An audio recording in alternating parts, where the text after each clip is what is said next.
আমি ডক্টর আশিস। জ্ঞান ও প্রজ্ঞার এই আলোচনায় আপনাদের সকলকে আবারও স্বাগত জানাই। আমাদের প্রথম পর্বে আমরা আলোচনা করেছিলাম ভূত বা প্রেতাত্মা বলতে ঠিক কি বোঝায়। এটি যে কোনো অলৌকিক সত্তা নয়, বরং মানুষের অসমাপ্ত আবেগ এবং মানসিক শক্তির এক ধরনের তরঙ্গ অবশেষ। আজ আমরা এই ধারণাকে আরও গভীরভাবে দেখব এবং বৈজ্ঞানিক দৃষ্টিকোণ থেকে এর আরও কিছু দিক উন্মোচন করব। কেন কিছু কিছু স্থানকে ভুতুড়ে মনে হয়? প্রথমেই একটা প্রশ্ন আসে, কেন কিছু কিছু স্থানকে আমরা ভুতুড়ে বা আক্রান্ত বলি? এর কারণটা লুকিয়ে আছে সেই জমাট বাঁধা মানসিক শক্তির ধারণার মধ্যে। আমরা জানি যে মানুষের স্মৃতি, আবেগ এবং অভিজ্ঞতা কেবল মস্তিষ্কের রাসায়নিক সংকেত নয়, বরং এক ধরনের সূক্ষ্ম তরঙ্গ শক্তি, এনার্জি ওয়েভ। যখন কোনো স্থানে বারবার একই ধরনের তীব্র মানসিক ঘটনা ঘটে, যেমন কোনো দীর্ঘস্থায়ী দুঃখ, হঠাৎ ঘটে যাওয়া ট্র্যাজেডি, তীব্র ভয় অথবা এমনকি গভীর ভালোবাসা, তখন সেই স্থানের পরিবেশে এই মানসিক তরঙ্গগুলো একটি শক্তি ছাপ, এনার্জি ইমপ্রিন্ট বা অবশিষ্ট ফ্রিকোয়েন্সি, রেসিডুয়াল ফ্রিকোয়েন্সি তৈরি করতে পারে। একে রেসিডুয়াল এনার্জি বা প্লেস মেমোরি হিসাবে ব্যাখ্যা করা হয়। অর্থাৎ যখন আপনি কোনো প্রাচীন বাড়ি বা কোনো যুদ্ধক্ষেত্রে প্রবেশ করেন, তখন হয়তো আপনি অজান্তেই সেই জায়গায় মিশে থাকা পুরনো দিনের মানুষের তীব্র আবেগ বা ঘটনার তরঙ্গকে অনুভব করছেন। এটা অনেকটা একটা পুরনো রেকর্ডিংয়ের মতো, যা সঠিক ফ্রিকোয়েন্সিতে এলে বাজতে শুরু করে। আমাদের প্রথম পর্বের আলোচনায় আমরা বলেছিলাম কেন সবাই ভূত বা এই ধরনের শক্তির অনুভব করতে পারে না। এর মূল কারণ হলো মানসিক ফ্রিকোয়েন্সির মিল বা ফ্রিকোয়েন্সি ম্যাচিং।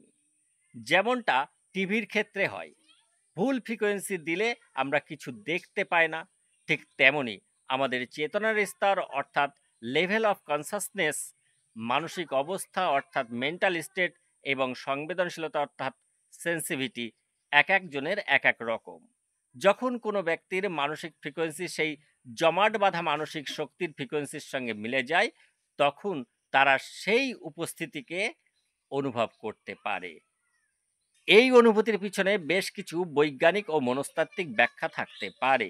কিছু গবেষণায় দেখা গেছে 20 হার্টজের কম ফ্রিকোয়েন্সির শব্দ, যা মানুষ শুনতে পায় না, অর্থাৎ যাকে ইনফ্রাসাউন্ড বলে, তা উদ্বেগ, ভয় এবং অস্বস্তির মতো অনুভূতি তৈরি করতে পারে। কিছু ভুতুড়ে স্থানে এই ধরনের ইনফ্রাসাউন্ডের উপস্থিতি দেখা যায়, যা মানুষের মনে ইলেকট্রোম্যাগনেটিক ফিল্ডের পরিবর্তন, চেঞ্জ ইন ইলেকট্রোম্যাগনেটিক ফিল্ডস অর্থাৎ ইএমএফ, মস্তিষ্কের কার্যকলাপ ইলেকট্রোম্যাগনেটিক তরঙ্গের মাধ্যমে ঘটে। কোনো স্থানে অস্বাভাবিক ইলেকট্রোম্যাগনেটিক ফিল্ড থাকলে তা মানুষের মস্তিষ্কে প্রভাব ফেলতে পারে এবং বিভ্রম বা অদ্ভুত অনুভূতি তৈরি করতে পারে, যা অনেকে অলৌকিক বলে মনে করেন। কোনো ব্যক্তি বিশ্বাস করে যে কোনো স্থান ভুতুড়ে, তখন তার প্রত্যাশা অর্থাৎ এক্সপেকটেশন সেই অভিজ্ঞতাকে প্রভাবিত করতে পারে। মনস্তত্ত্ব অনুযায়ী আমাদের মস্তিষ্ক পরিচিত প্যাটার্ন খুঁজে নেয় এবং সেই অনুযায়ী সংবেদনকে ব্যাখ্যা করে। যদি কেউ ভূতের গল্প শুনে কোনো অন্ধকার ঘরে যায়, তার মস্তিষ্ক সামান্য শব্দ বা ছায়াকেও ভূত হিসাবে ব্যাখ্যা করতে পারে। একে পারেইডোলিয়া বা অ্যাপোফেনিয়া বলা হয়। যখন কোনো অপ্রত্যাশিত বা অব্যাখ্যাত ঘটনা ঘটে, তখন আমাদের মস্তিষ্ক একটি ব্যাখ্যা খুঁজে বের করতে চায়। যদি কোনো সহজবোধ্য ব্যাখ্যা না পাওয়া যায়, তখন মন অলৌকিক বা অতিপ্রাকৃত ব্যাখ্যাকে গ্রহণ করতে পারে। ভূত কি ক্ষতি করতে পারে? আমাদের প্রথম পর্বে আমরা বলেছি এটি ভয়ের কিছুই নয়। আমি আবারও জোর দিয়ে বলতে চাই, না, এটি ভয়ের কিছুই নয়। কারণ এটি কোনো সজ্ঞানে পরিচালিত সত্তা নয়, যা আপনাকে আক্রমণ করবে বা ক্ষতি করবে। এটি নিছকই একটি শক্তি অবশেষ, এনার্জি রেসিডিউ। যেভাবে রেডিও বা টিভির তরঙ্গ একবার তৈরি হলে তা পরিবেশে কিছু সময় থাকে, তেমনি এই মানসিক তরঙ্গও কিছু সময়ের জন্য পরিবেশে বিরাজ করে। আমরা যা অনুভব করি তা আসলে সেই অপূর্ণ আবেগ, আনরিসলভ ইমোশন এবং স্মৃতির ছাপ অর্থাৎ মেমোরি ইমপ্রিন্টস যা পরিবেশে রয়ে গেছে। যেহেতু এটি কোনো জীবন্ত বা সজ্ঞান সত্তা নয়, তাই এটি আপনাকে আঘাত করতে বা আপনার ক্ষতি করতে সক্ষম নয়।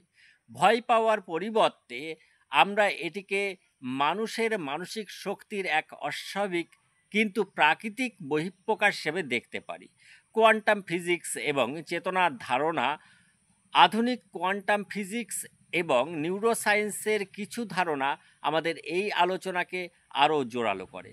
কোয়ান্টাম ফিজিক্স বলে তথ্য অর্থাৎ ইনফরমেশন কখনো নষ্ট হয় না, কেবল রূপান্তরিত হয়। আমাদের প্রতিটি চিন্তা, প্রতিটি আবেগ, প্রতিটি অভিজ্ঞতা এক ধরনের শক্তির তরঙ্গ, এনার্জি ওয়েভ তৈরি করে, যা মহাবিশ্বে ছড়িয়ে পড়ে। মৃত্যুর পর শরীর ধ্বংস হলেও সেই তথ্য তরঙ্গ বা চেতনার প্যাটার্ন অর্থাৎ প্যাটার্ন অফ কনসাসনেস সম্পূর্ণ বিলুপ্ত না হয়ে পরিবেশে থেকে যেতে পারে। এই ধারণাকে অনেকেই কোয়ান্টাম ইমমর্টালিটি বা চেতনার ক্ষেত্র অর্থাৎ কনসিয়াসনেস ফিল্ড তত্ত্বের সঙ্গে মিলিয়ে দেখেন, যেখানে চেতনাকে একটি মৌলিক শক্তি হিসাবে দেখা হয় যা শরীর বিচ্ছিন্ন হলেও সম্পূর্ণরূপে বিলুপ্ত হয় না। অনেক বিজ্ঞানী বিশ্বাস করেন আমাদের মস্তিষ্ক কেবল তথ্য গ্রহণ করে না, এটি চেতনার ক্ষেত্র অর্থাৎ ফিল্ড অফ কনসিয়াসনেস থেকেও তথ্য গ্রহণ এবং প্রেরণ করে। যখন এই ক্ষেত্রগুলিতে তীব্র আবেগ বা ট্র্যাজেডির কারণে একটি স্থানিক রেকর্ড তৈরি হয়, তখন সংবেদনশীল ব্যক্তিরা তা অনুভব করতে পারে। তাহলে এবার প্রশ্ন দাঁড়ায়, ভূত মানে কি? এটি কোনো অলৌকিক দৈত্য নয়, এটি কোনো অশুভ শক্তি নয়। আমাদের বৈজ্ঞানিক ব্যাখ্যা অনুযায়ী ভূত মানে হলো একজন মানুষের জীবনের অসমাপ্ত ইচ্ছা বা আবেগের জমাট তরঙ্গ, যা আকস্মিক মৃত্যুর পর পরিবেশে থেকে যায় এবং যাদের মানসিক ফ্রিকোয়েন্সি সেই তরঙ্গের সঙ্গে মিলে যায়, তারাই সেই উপস্থিতি বা শক্তিকে অনুভব করতে পারে। এটি মানুষের মানসিক গভীরতা এবং মহাবিশ্বের মৌলিক শক্তি সম্পর্কীয় এক অদ্ভুত রহস্যের অংশ।